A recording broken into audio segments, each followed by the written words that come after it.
As we said back in the civil rights days, Sophie Carmichael said it best. By any means possible. Period. Okay. And now that we've pulled out of Iraq and everything is falling apart over there, at last they're asking the question, was it worth it? And that 8 years of Bush rule did so much damage to this country, and these are questions that it was really heartened to see that on popular news media. All the billions that were spent and the thousands of lives lost for nothing except feeding the monster, the military-industrial complex. That's all I have to say today. The physicians for National Health Program are helping occupy Wall Street, right in Wall Street. They are helping with their medical units there, and I had a speech from, I believe his name is Stephen Auerbach, a pediatrician in New York, and now they are helping the Seattle Occupy movement start a Occupy Seattle working group for health justice. So we need health justice. We need, and what the Physicians for a National Health Program are doing, PNHP.org probably, are trying to get universal coverage for everybody. So that would be a really wonderful thing. It would save our country a great deal. As you sit down to your Christmas dinner this year, I want you to remember that America is a torture state and not everything is happy all over the world, and it's time to repeal the Patriot Act before we lose this country. Merry Christmas. Merry Christmas and happy holidays. I'm out here because I do not like the direction our country is going. Protest. And I keep hearing things on the news that like 48% of the population of the richest country in the world are either at poverty or near poverty level. I just heard a couple of days ago that the 6 Walton family members that have the big stores, Walmart, with 6 individuals owning about 30%, as much as the lower 30% of the population. I would like to see fairness. I would like to see equity. I would like to see people being able to stay in their homes, people that are being foreclosed upon, where all the paperwork has been illegal. And why is it that no bankers are going to jail over this, but people are losing their homes, being forced to live in cars at best? And I would just like to see fairness, equality of the people, by the people, and for the people, as was intended at the beginning of this country. So that is my hope for the future, and peace on earth, goodwill to all. Thank you. Taxes, and it's really unfair. This is the truth. Read it and think about it, and come join us. Thank you. I'm Dave Jenkins. I just want to invite people to come out and join us. There's a lot of very fine, committed people standing here, and we can use all the help we can get if we're going to save our country. Thank you. Well, hi. I'm Allison, and I was in Washington, D.C. December 5th to 9th, and it was interesting. We had our sit-ins and tried to talk to Congress people who wouldn't meet with us, but we did speak to their staff. We had marches, and we marched to K Street. And anyway, the upshot seems to be that Congress, even though it gave us a good cliffhanger, has actually extended unemployment insurance, and I would like to thank them for that. And I think that they've got to kind of get their act together and figure out what they need to do for most of the people, because we're the ones that vote, and they need to listen. But thank you. Goodbye. The reason that we're here, a lot of us are here, is because we don't want much. We want fair treatment. We want fair rules, and we want them to be enforced fairly. And if we can do that, I think we can make some progress in this country. Thank you. That means we united, of course. Oh, yeah. Say that again. Well, fair treatment involves repealing the disastrous Supreme Court amendment or ruling called Citizens United versus the Federal Elections Commission, which gave corporations the right to donate as much money as they want to any election, which actually which eliminated my vote. So repealing Citizens United is absolutely the number one concern. Are they? Yeah, there's 6 of them on the page.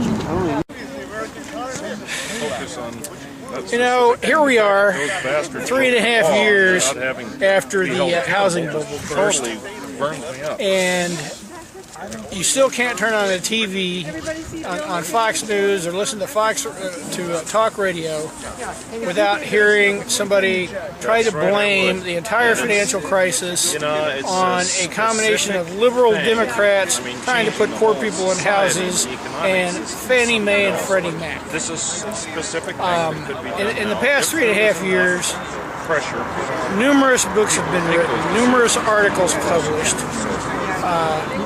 studies conducted, including one by the U.S. Congress, and all the credible ones come to the same conclusion. And that is that the financial crisis was caused by 3 things.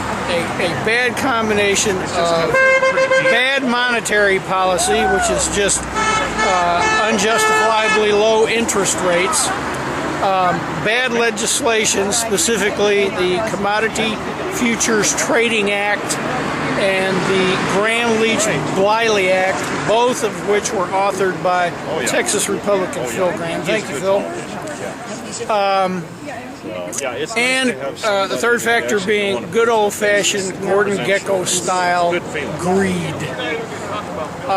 To begin with, Fannie Mae and Freddie Mac never lured anyone into their offices to give them a loan that they couldn't afford with introductory low interest rates that ballooned out of control within 2 or 3 years to a value they couldn't afford.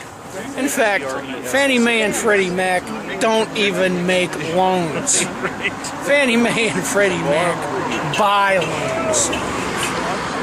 The whole purpose for Fannie Mae and Freddie Mac, they were created by Congress so that they could buy loans from people who make loans. The purpose for this is that mortgage companies and banks only have so much money that can be lent for mortgages. Sooner or later, they run out of capital. So, in order for the next person to be able to get a mortgage loan when that happens, they created Fannie Mae and Freddie Mac to buy those loans from banks and mortgage companies so they could go back out and lend that money to the next guy who wants a mortgage. Okay, pause.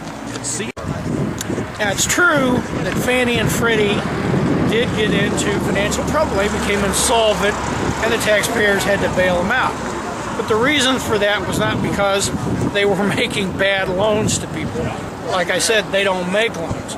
The reason they got into trouble is because of the way they conducted business, which was instead of selling their stock to investors to drum up capital for their operations, they borrowed money. And of course, when the real estate market went bad, some of their loans did go bad, and they became insolvent. And so they lost money because of bad management, how they managed their operation, not because they were making loans or encouraging loans to people that couldn't afford them.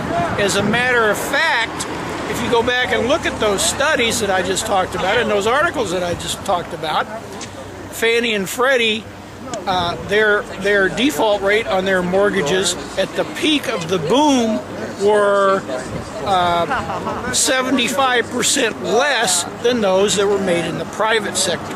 The people who got into so much trouble were private sector banks, not Fannie and Freddie. Okay, pause.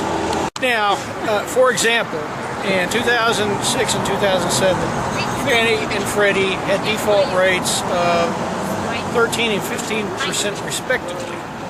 The private sector during that same period had default rates of 45 and 42% respectively. The reason for that was because Fannie and Freddie are bound by law not to be able to take terribly risky loans, like from people who don't have jobs or from people who don't even fill out documentation about what their net worth is. In other words, that's called regulation. Okay, brief pause. Now, the people who did make most of these loans, who had these huge losses, and who caused all this problem, were largely private, non-depository banks. These are people like Countrywide, now owned by Bank of America, and companies like that, who did not take depositors' money to lend out to mortgage borrowers. They took investors' money and they borrowed money in huge amounts from other banks to make these loans. Now, it doesn't seem to make any sense. Why would a financial company give thousands and tens of thousands and hundreds of thousands of loans to people who are high-risk borrowers that probably wouldn't pay it back? The reason they did that is because they didn't hold those loans like a depository bank would, like your bank down the street where you have your savings account. Those people would make those loans and immediately turn around and sell those loans to a large investment bank like Goldman Sachs, Lehman Brothers, all the people who got bailed out. So they didn't care. They got their loan origination fees. They got a nice handsome fee when they sold the loan to those investment banks, and they were making money hand over fist. So they didn't care if the loans were good or bad. They just made them. Now, why would the investment banks buy this if they thought they were going to go bad? It's because they didn't hold on to them either. They packaged them together into these collateralized debt obligations that you heard so much about and sold them to investors, saying real estate's never going to go down. You can park your money, your millions of dollars in these collateralized debt obligations and make 10 to 15% return, which is a lot better than they could get by putting it in a certificate of deposit at their local bank. So it sounded great to them.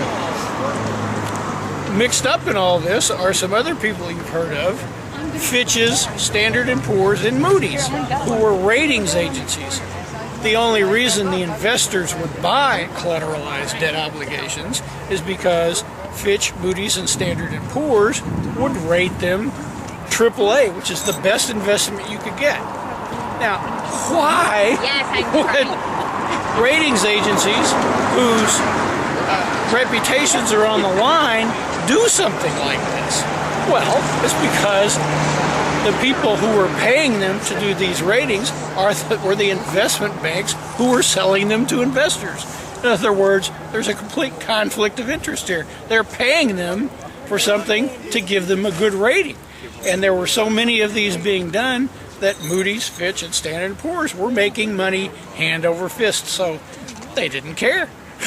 And, of course, everybody knew real estate prices would never go down, according to the analysts in those rating agencies, because they only looked at the data over the last 3 to 5 years. They didn't look at real estate data over decades, which shows that real estate prices sometimes do go down. So those rocket scientists who said that these were AAA ratings looked at only a small amount of the data, and that's why everybody lost so much money. Pause. Okay, so why? Another question is, why would investment banks take the risk of holding all of this stuff at any one time? One reason for that is because in the legislation that I mentioned earlier, the Commodities Future Modernization Act, there was something created or legalized called a credit default swap. Now, it doesn't sound like it, but a credit default swap is essentially insurance. The reason they don't call it insurance is because if I go out and buy a life insurance policy or a policy on my house or my car, the company that sells me that has to have enough money sitting in their bank account to be able to pay me in case I have a claim on that insurance. Of course, they have to have a statistically relevant amount of money, liquid cash, ready and available to pay off in case any of their insurance policies have to be paid. In other words, they're regulated by the states. They didn't call credit default swaps insurance because they didn't want them regulated. Hence, they were legalized so that you could sell as many insurance policies on these investments as you wanted to. People would have huge securities filled with these bad mortgages, and for literally pennies on the dollar, they would buy huge insurance policies covering their investments in case all those mortgages went bad. And people were glad to issue them, people like AIG, because they thought real estate would never go down. They'd never have to pay them. And they were unregulated, so they didn't have to have capital in the bank able to pay that off. And it's a good thing because nobody has any idea how many credit default swaps were issued. Some estimates are as high as $60 trillion. That nobody can afford that, not even the U.S. government. So, bottom line, all this was driven by three things: bad legislation, bad monetary policy, which were unusually low interest rates, unjustifiable for the economic situations we were in for a long time, which encouraged people to go out and borrow money against the equity in their houses, to borrow money they couldn't for houses they couldn't afford, and so on, and greed. All of these investment banks, lending institutions, and so on, and rating agencies were making money. Lots of people inside these organizations realized that what they were doing couldn't be sustained forever, but nobody wanted to stop because it was like being the guy who stands up at an orgy and says, "What are we doing? Wait, stop!" Everybody was making too much money. They didn't want to quit. So the next time you hear somebody telling you on Fox News or Rush Limbaugh or Glenn Beck that Fannie and Freddie caused this, ask them why, if Fannie and Freddie caused it, it was an international thing. The same thing happened in Ireland, Spain, all across Europe. They had the same problem. Fannie and Freddie can't deal with mortgages that are outside the United States, but the same thing happened there. Fannie and Freddie also don't deal with commercial real estate. They have the same kind of bubble in commercial real estate. Same thing. So the numbers don't add up. Fannie and Freddie had losses that were about a quarter to a third of what the private institutions had. They're the ones who caused this. Merry Christmas, everybody.